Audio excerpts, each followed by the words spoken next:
بسم اللہ الرحمن الرحیم۔ السلام علیکم۔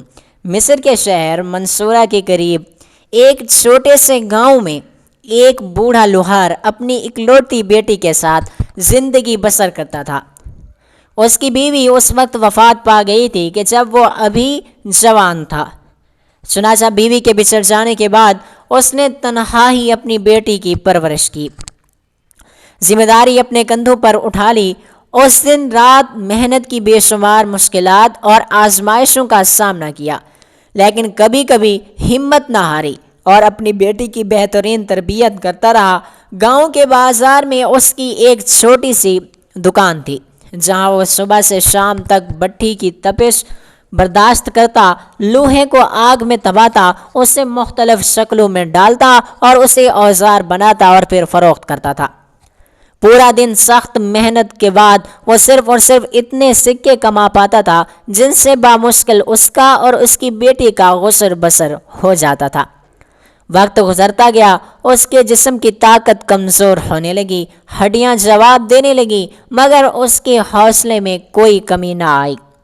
وہ پہلے کی طرح محنت کرتا رہا، کیونکہ اس کی زندگی کا سب سے بڑا سہارا اس کی بیٹی تھی، جو در حقیقت اللہ تبارک و تعالیٰ کی طرف سے اس کے لیے ایک عظیم نعمت تھی۔ وہ لڑکی نہایت ہی پاکیزہ، با کردار و باحیا اور نیک سیرت تھی۔ اسے قرآن مجید سے بے حد محبت تھی اور وہ حافظ قرآن بھی تھی۔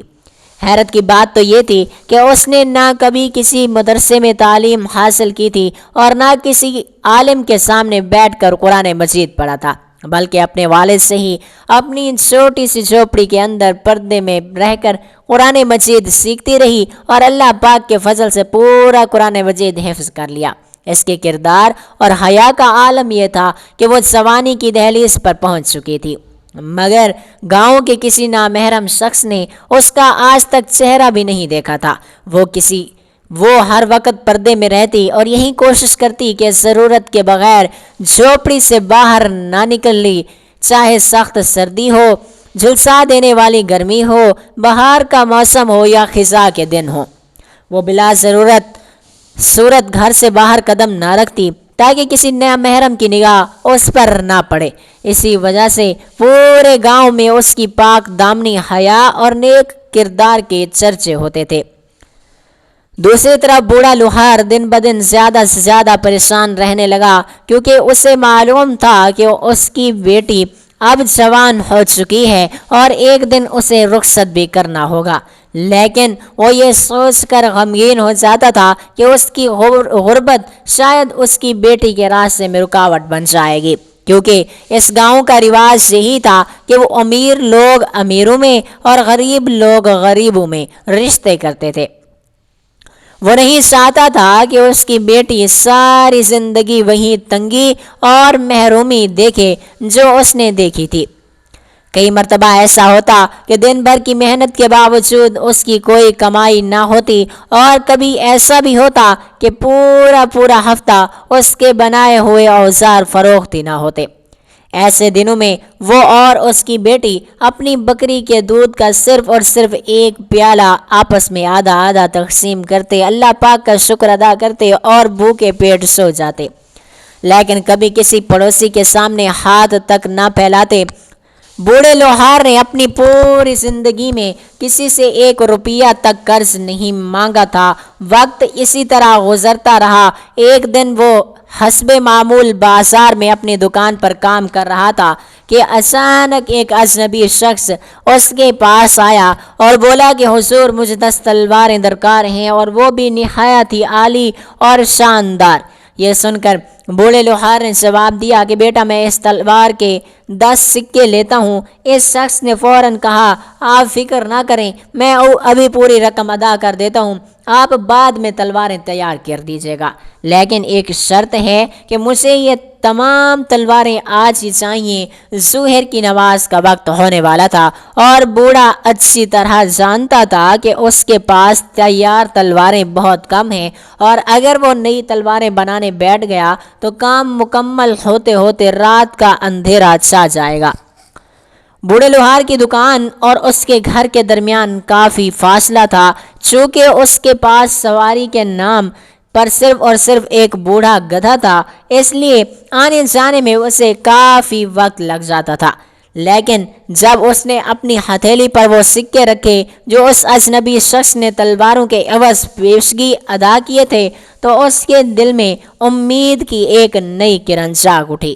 وہ سوچنے لگا کہ ان سکوں سے وہ اپنی بیٹی کے لیے اچھا لباس خرید سکے گا، اس کے نکاح اور رخصتی کا کچھ سامان تیار کر سکے گا، اور شاید برسوں بعد اس کی بیٹی کے چہرے پر حقیقی خوشی دیکھ سکے گا۔ یہی سوچ کر اس نے رقم قبول کر لی اور اپنی کمزور مگر محنتی باہوں کے زور پر دوبارہ بھٹی کے سامنے کھڑا ہو گیا۔ وہ مسلسل لوہے کو پگھلاتا، ہتھوڑے سے برساتا اور تلواریں تیار کرتا رہا، یہاں تک کہ سورج ڈھل گیا اور شام رات میں بدلنے لگی۔ کام مکمل ہونے کے بعد وہ تھکے ہوئے قدموں کے ساتھ ساتھ اپنے گھر کی طرف روانہ ہوا، مگر اسے ذرا برابر بھی اندازہ نہ تھا کہ اس کی غیر موجودگی میں اس کی جھونپڑی کے اندر ایک خوفناک سانحہ جنم لے چکا ہے۔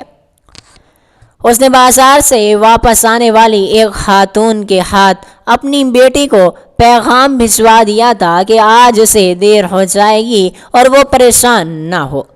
ادھر جھوپڑی کے اندر اس کی بیٹی اپنے والد گرامی کے لیے کھانا تیار کر رہی تھی۔ اسی دوران 3 خطرناک ڈاکو اس بستی میں داخل ہوئے۔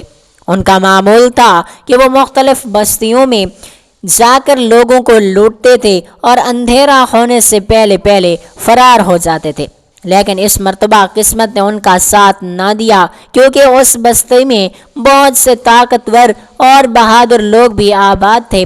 جیسے ہی لوگوں کو ڈاکوؤں کی آمد کی خبر ملی تو وہ تلواریں، کلہاڑے اور ڈنڈے اٹھا کر گھروں سے نکل آئے اور ڈاکوؤں کو بھاگنے پر مجبور کر دیا۔ جان بچانے کی کوشش میں وہ تینوں ڈاکو بھاگتے بھاگتے ہوئے بوڑھے لوہار کی جھوپڑی کے قریب پہنچے اور اس کے سائے میں چھپ گئے۔ وہ آپس میں افسوس کر رہے تھے کہ آج سارا منصوبہ ناکام ہو گیا اور شاید انہیں خالی ہاتھ واپس جانا پڑے گا۔ ابھی وہ باتیں کر ہی رہے تھے کہ اچانک جھوپڑی کے اندر سے ایک نوجوان لڑکی کی آواز سنائی دی۔ اندھیرا گہرا ہو چکا تھا، اس کا والد ابھی تک واپس نہیں آیا تھا، اور تنہائی کے خوف کو کم کرنے کے لیے وہ خود سے باتیں کر رہی تھی۔ جیسے ہی ڈاکوؤں نے اس لڑکی کی آواز سنی، ان کے دلوں میں برے ارادے جنم لینے لگے۔ انہوں نے جھوپڑی کے اندر جھانکا تو ایک اکیلی لڑکی کو دیکھا جو اپنے کام میں مصروف تھی۔ ان کی نیت مزید خراب ہو گئی اور وہ زبردستی جھوپڑی میں داخل ہو گئے۔ انہیں اس بے بس لڑکی پر ظلم کیا اور اس کی عزت کو پامال کر کے رات کے اندھیرے میں فرار ہو گئے۔ ذاتے وقت انہوں نے اپنے چہرے کو اس طرح چھپا رکھا تھا کہ انہیں پہچاننا تقریباً ناممکن تھا۔ لڑکی نے انہیں پہلے کبھی نہیں دیکھا تھا اور نہ ہی ان کے بارے میں کچھ جانتی تھی۔ وہ صدمے اور تکلیف کے عالم میں زمین پر پڑی، یہی سوچتی رہی کہ اگر اس کے والد کو یہ سب معلوم ہو گیا تو شاید وہ یہ غم برداشت نہ کر سکیں۔ ایک لمحے کے لیے اس کے دل میں یہ خیال بھی آیا کہ اپنی جان ختم کر لے تاکہ لوگ اس کے کردار پر انگلی نہ اٹھا سکیں، لیکن اگلے ہی لمحے اسے اپنے بوڑھے والد کا خیال آ گیا۔ وہ جانتی تھی کہ اس کے بعد اس کا باپ دنیا میں بالکل تنہا رہ جائے گا۔ اسی سوچ نے اسے ہمت دی اور اس نے فیصلہ کیا کہ وہ ٹوٹے گی نہیں بلکہ ان ظالموں کو سزا دلوا کر رہے گی۔ اس نے ارادہ کیا کہ وہ اپنے والد کو سارا واقعہ بتائے گی اور پھر انصاف حاصل کرنے کے لیے سیدھا قاضی کے پاس جائے گی تاکہ ان درندوں کو ان کے جرم کی سخت سے سخت ترین سزا مل سکے۔ رات گئے، جب بوڑھا لوہار گھر پہنچا اور اس نے اپنی بیٹی کی حالت دیکھی تو اس کے قدم لڑکھڑا گئے، چہرے کا رنگ اڑ گیا اور ہاتھ کانپنے لگے، لیکن اس کی بہادر اور سمجھدار بیٹی نے خود اپنے باپ کو سنبھالا اور حوصلہ دیا اور پھر آہستہ آہستہ پوری رواں دواں اس کے سامنے بیان کر دی۔ بوڑھا لوہار اپنی بیٹی کی بات سن کر پھوٹ پھوٹ کر رونے لگا اور اس کی آنکھوں سے آنسو مسلسل بہہ رہے تھے۔ اور وہ بار بار اپنے سر پر ہاتھ مار مار کر کہتا کہ کاش وہ اس رات گھر پر موجود ہوتا، لیکن اس کی سمجھدار بیٹی نے خود اپنے غم کو ایک طرف رکھا اور اپنے باپ کا ہاتھ پکڑ کر بولی، بابا جان اگر آپ ہی ہمت ہار جائیں گے تو پھر مجھے کون سنبھالے گا؟ اگر آپ ٹوٹ گئے تو میں کس کے سہارے زندہ رہوں گی؟ بیٹی کی یہ بات سن کر بوڑھے نے خود کو سنبھالا، آنسو پہنچے اور دونوں نے فیصلہ کیا کہ صبح ہوتے ہی وہ انصاف کے لیے قاضی صاحب کی عدالت میں جائیں گے۔ اگلی صبح سورج طلوع ہوتے ہی باپ اور بیٹی اپنے خچر پر سوار ہوئے اور سیدھے عدالت کی طرف روانہ ہو گئے، لیکن قسمت نے یہاں بھی ان کا امتحان لیا۔ جب وہ عدالت پہنچے تو معلوم ہوا کہ چند لمحے پہلے قاضی اپنے سپاہیوں کے ایک دستے کے ساتھ دمشق کے سفر پر روانہ ہو چکے ہیں اور تقریباً 1 ماہ تک واپس نہیں آئیں گے۔ یہ خبر سن کر لڑکی کے چہرے کا رنگ اڑ گیا، اس کے دل میں جاگنے والی ننھی سی امید ایک بار پھر بجھنے لگی اور اسے یوں محسوس ہوا جیسے اس کے قدم تلے زمین نکل گئی۔ لیکن اس کے باپ نے اسے حوصلہ دیتے ہوئے کہا کہ بیٹی نا امیدی کفر ہے، اللہ کی رحمت سے کبھی مایوس نہیں ہونا چاہیے۔ میرا ایک پرانا دوست ہے، اس کے پاس ایک اچھا ٹانگا ہے، ہم اس کے پاس چلتے ہیں اور پھر اس ٹانگے پر سوار ہو کر سلطان صلاح الدین ایوبی رحمۃ اللہ علیہ کے دربار میں جائیں گے۔ یہ سن کر لڑکی حیران ہوئی اور بولی، ابا جان کیا ہمیں سلطان کے دربار تک جانے دیا جائے گا؟ کیا ہم جیسے غریب لوگ وہاں اپنی بات پہنچا سکیں گے؟ بوڑھے نے ایک تاریخی جملہ کہا کہ بیٹی کیا تم نہیں جانتی کہ اسلام کے عظیم ترین سلطان کے دربار میں جس طرح ایک امیر ترین شخص داخل ہو سکتا ہے، اسی طرح ایک غریب اور مسکین ترین انسان بھی بغیر کسی سفارش کے جا سکتا ہے، کیونکہ انصاف دولت نہیں بلکہ حق دیکھتا ہے۔ اپنے باپ کی یہ بات سن کر لڑکی کے دل میں امید کی ایک نئی کرن جاگ اٹھی۔ دونوں فوراً اس کے دوست کے گھر پہنچے۔ وہ شخص نہایت ہی شریف، با اخلاق اور مہمان نواز تھا۔ اس نے ان کی خوب خاطر اور مدارت کی، ان کی بات سنی اور بغیر کسی تردد کے اپنا ٹانگا ان کے حوالے کر دیا۔ پھر وہ تینوں سفر پر روانہ ہو گئے۔ آدھے دن کے طویل سفر کے بعد وہ سلطان صلاح الدین ایوبی کے عظیم الشان دربار میں پہنچ گئے۔ اس دن دربار سجا ہوا تھا اور سلطان رعایا کے مسائل سن رہے تھے۔ جب ان کی باری آئی تو سلطان کی نگاہ ایک کمزور بوڑھے اور ایک پردہ دار نوجوان لڑکی پر پڑی۔ سلطان نے فوراً محسوس کر لیا کہ معاملہ عام نہیں بلکہ بہت سنگین ہے۔ انہوں نے حکم دیا کہ دربار خالی کر دیا جائے تاکہ لڑکی کی پوری آزادی کے ساتھ اپنی بات بیان کر سکے۔ جب سب لوگ باہر چلے گئے تو سلطان نے نہایت ہی شفقت سے کہا کہ بیٹی گھبراؤ نہیں، جو کچھ ہوا ہے سچ سچ بیان کر دو۔ اس پر لڑکی نے ابتدا سے لے کر آخر تک پوری داستان سنا دی۔ اس نے اپنے باپ کی محنت، اپنی غربت اور اپنی پردہ داری اور اس کے اندروناک واقعے کا ذکر کیا جس نے اس کی زندگی کو بدل کر رکھ دیا تھا۔ جب اس نے بتایا کہ کس طرح 3 نامعلوم مجرم اس کی جھونپڑی میں داخل ہوئے اور ظلم کر کے فرار ہو گئے تو سلطان صلاح الدین ایوبی کا چہرہ غصے سے سرخ ہو گیا۔ وہ جلال میں اپنی نشست سے اٹھ کھڑے ہوئے اور ان کے سامنے ایک لکڑی کی میز رکھی تھی۔ انہوں نے اپنی تلوار نکالی اور پوری قوت سے میز پر ضرب لگائی۔ تلوار کی شدت سے میز 2 ٹکڑوں میں تقسیم ہو گئی۔ قریب لوہے کے کیل سے ٹکرانے پر چنگاریاں نکل پڑیں۔ یہ منظر دیکھ کر وہاں موجود ہر شخص پر ہیبت طاری ہو گئی۔ سلطان نے بلند آواز میں حکم دیا، فوراً میرا گھوڑا تیار کیا جائے۔ جب تک ان ظالموں کو سزا نہیں ملتی میں چین سے نہیں بیٹھوں گا۔ چند ہی لمحوں بعد سلطان خود اس لڑکی، اس کے والد اور ان کے دوست کے ساتھ اس بستی کی طرف روانہ ہو گئے۔ اتفاق سے اسی دوران شہر کا قاضی بھی کسی وجہ سے اپنا سفر منسوخ کر کے واپس آ گیا تھا۔ جب اسے اطلاع ملی کہ سلطان صلاح الدین ایوبی اس کے علاقے میں تشریف لا رہے ہیں تو وہ استقبال کے لیے شہر کے داخلی راستے پر پہنچ گیا۔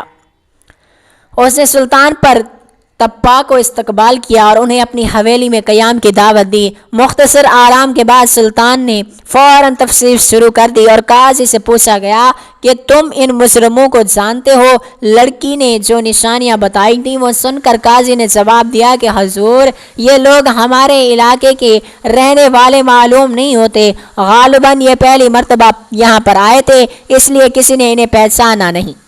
یہ سن کر سلطان مزید فکر مند ہو گئے۔ وہ خود لڑکی کو ساتھ لے کر اس کی جھونپڑی تک گئے تاکہ شاید کوئی ایسا سراغ یا ثبوت مل جائے جس کی مدد سے مجرموں تک پہنچا جا سکے، لیکن انہوں نے پوری جگہ کا باریک بینی سے جائزہ لیا، ہر کونے کو دیکھا، ہر نشان کا معائنہ کیا، مگر بدقسمتی سے وہاں ایسا کوئی ثبوت موجود نہ تھا جو ان درندوں کی شناخت میں مدد دے سکتا۔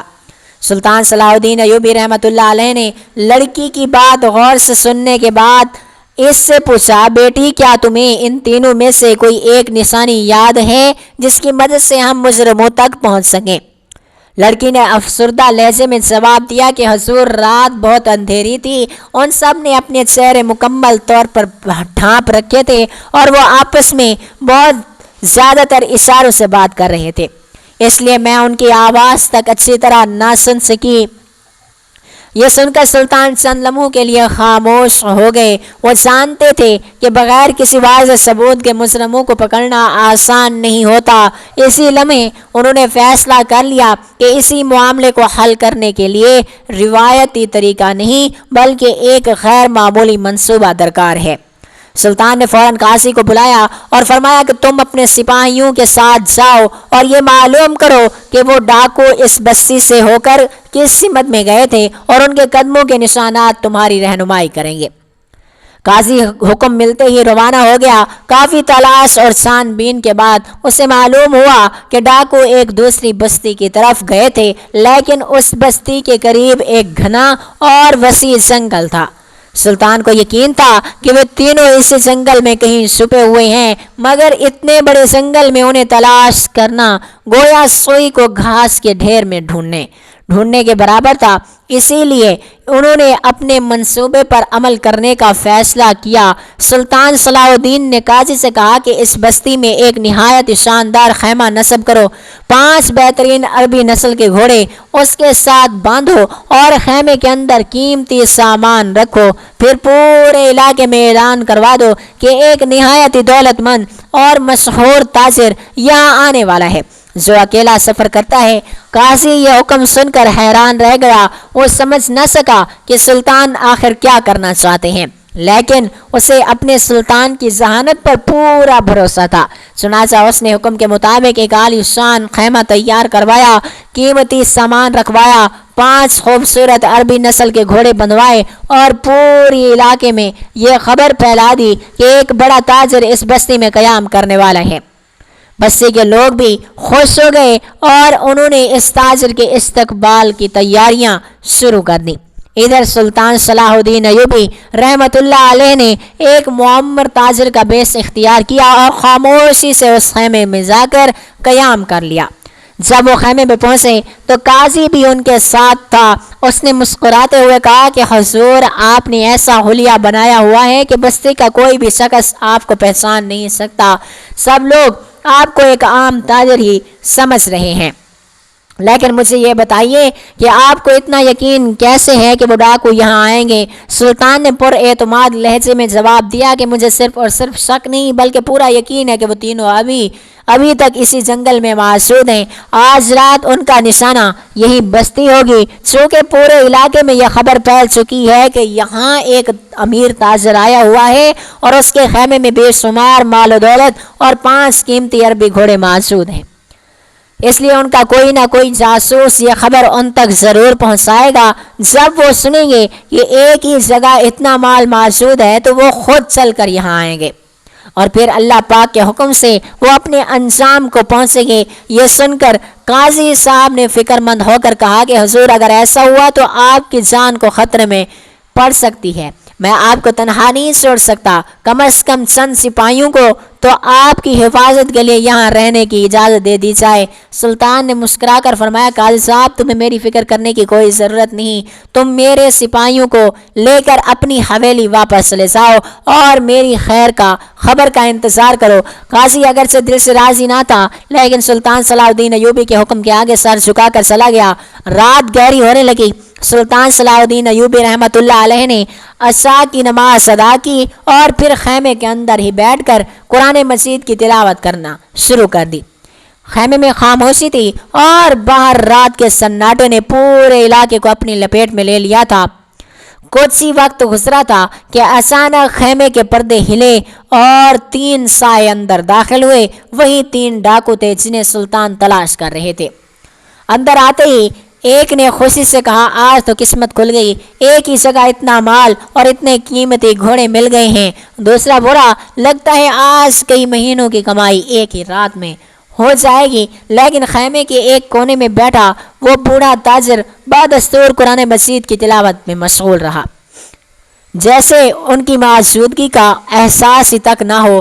ڈاکوؤں نے ایک دوسرے کی طرف دیکھا اور پھر ان میں سے ایک تنزیہ انداز میں بولا کہ پہلے اس بوڑھے کو باندھ دیتے ہیں، پھر آرام سے سارا کا سارا مال سمیٹیں گے۔ انہیں کیا معلوم تھا کہ جس شخص کو وہ ایک بے بس بوڑھا سمجھ رہے ہیں وہ دراصل اسلام کا وہ عظیم ترین سلطان ہے جس کے نام سے بڑے بڑے ظالموں کے دل کانپ اٹھتے تھے۔ تینوں ڈاکو خیمے کے اندر داخل ہونے کے بعد آپس میں سرگوشیاں کرنے لگے۔ ایک نے کہا، پہلے اس بوڑھے کو باندھ دیتے ہیں، پھر آرام سے سارا مال سمیٹ لیں گے اور باہر بندھے ہوئے 500 عربی گھوڑے اپنے ساتھ لے جائیں گے۔ دوسرا خوشی سے بولا، آج کی رات تو قسمت ہم پر مہربان ہو گئی ہے، اتنا مال ایک ہی جگہ مل گیا۔ پچھلی رات اگر سے ہمارے ساتھ دولت نہیں لگی تھی لیکن وہ رات ہمارے لیے یادگار رہی۔ اگر وہ اکیلی لڑکی ہمارے ہاتھ نہ آتی تو شاید وہ ہمارے لیے بدترین رات ہوتی، کیونکہ پہلی مرتبہ ایسا ہوا تھا کہ ہم کسی کی بستی میں ڈاکہ ڈالنے گئے اور لوگ ہم پر حاوی ہو گئے تھے۔ جیسے ہی سلطان صلاح الدین ایوبی رحمۃ اللہ علیہ نے ان کی زبان سے یہ الفاظ سنے، انہیں یقین ہو گیا کہ یہی وہ مجرم ہیں جن کی وہ تلاش کر رہے تھے۔ اب ان کے جرم کا اعتراف خود ان کی زبان سے ہو چکا تھا۔ سلطان نے فوراً اپنے آپ کو سنبھالا اور ایک لمحے میں اپنے کو بھلا کر پوری جرأت و بہادری کے ساتھ ان کے سامنے کھڑے ہو گئے۔ ڈاکو ابھی کچھ سمجھ ہی نہ پائے تھے کہ سلطان نے ان کا مقابلہ شروع کر دیا۔ چند ہی لمحوں میں وہ تینوں قابو میں آ چکے تھے اور ان کے فرار ہونے کا ہر راستہ بند ہو چکا تھا۔ پھر سلطان نے بلند آواز میں نعرہ تکبیر بلند کیا اور رات کے سناٹے میں گونجنے والی اس آواز نے پورے علاقے کو چونکا دیا۔ بستی کے لوگ گھروں سے باہر نکل آئے اور قاضی جو بے چینی سے سلطان کی خبر کا انتظار کر رہا تھا فوراً سپاہیوں کے ساتھ خیمے کی طرف روانہ ہو گیا۔ جب وہ وہاں پر پہنچا تو انہیں معلوم ہوا کہ سلطان کا منصوبہ کامیاب ہو چکا ہے اور اصل مجرم پکڑے جا چکے ہیں۔ بستی والوں کے لیے یہ منظر حیران کن تھا۔ انہیں یقین ہی نہیں آ رہا تھا کہ جس شخص کو وہ ایک عام تاجر سمجھ رہے تھے وہ دراصل عظیم سلطان صلاح الدین ایوبی رحمۃ اللہ علیہ تھے۔